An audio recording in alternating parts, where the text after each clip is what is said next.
ঘটনা সংঘটিত হওয়ার যৌক্তিক সময়ের মধ্যে সবাইকে আইনের আওতায় আনা হয়েছে। দুষ্টের দমন শিষ্টের পালন নীতি অনুসরণ করা হচ্ছে।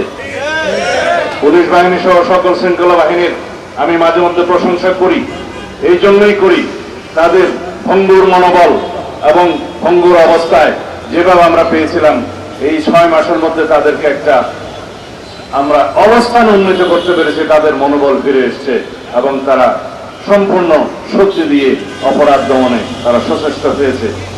রংপুরের একটি ঘটনার কথা মহাসচিব সাহেব বললেন, সেই ঘটনা সংঘটিত হওয়ার যৌক্তিক সময়ের মধ্যে সবাইকে আইনের আওতায় আনা হয়েছে।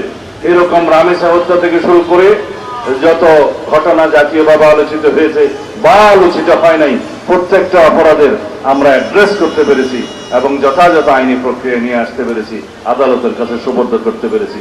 ক্ষেত্র মতে সমাজের চাহিদা অনুসারে সংক্ষিপ্ত সময়ে বিচারিক কার্য সমাপ্ত করার জন্য সহযোগিতা করেছি। সবকিছু আপনারা জানেন। এর চাইতে এই অল্প সময়ের মধ্যে আর বেশি কিছু আশা করা আমাদের মনে হয় ঠিক হবে না। তবে ইনশাআল্লাহ প্রতিশ্রুতি দিচ্ছি, বাংলাদেশের এই পুলিশ বাহিনী জনপ্রত্যাশিত জনবান্ধব পুলিশ বাহিনীতে পরিণত হবে ইনশাআল্লাহ। অন্যান্য শৃঙ্খলা বাহিনীর আইনি কাঠামোয় পরিবর্তন আনা হচ্ছে এবং তাদেরকে যেমন অ্যাকাউন্টেবিলিটি এবং তাদের জবাবদিহিতা নিশ্চিত করা হচ্ছে, তাদের কর্মকাণ্ডের ট্রান্সপারেন্সি স্বচ্ছতাও নিশ্চিত করা হবে এবং তাদের জন্য যেমন আমরা বলি দুষ্টের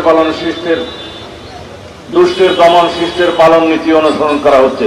তাদেরকে আমরা পুরস্কৃত করছি, অ্যাওয়ার্ড দিচ্ছি, সনদ দিচ্ছি, বিভিন্নভাবে পদক দেওয়া হচ্ছে ভালো কাজের জন্য, তাদের কৃতিত্বপূর্ণ কাজের জন্য।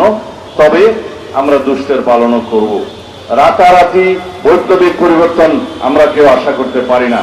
ইনশাআল্লাহ আমরা আমাদের মাননীয় প্রধানমন্ত্রী, এদেশের গণমানুষের নেতা জনাব তারেক রহমানের নেতৃত্বে নির্দেশনায় আমরা আইন শৃঙ্খলা পরিস্থিতিকে একটা এমন পর্যায়ে উন্নীত করতে পারবো, ইনশাআল্লাহ জনপ্রত্যাশা পূরণ হবে। এই বাহিনী জনবান্ধব বাহিনী হিসেবে নিজেদেরকে প্রতিষ্ঠা করবে। আপনারা সবাই সহযোগিতা করবেন, অন্তত তথ্য দিয়ে সহযোগিতা দিয়ে আপনারা সকল বাহিনীকে সহযোগিতা করবেন।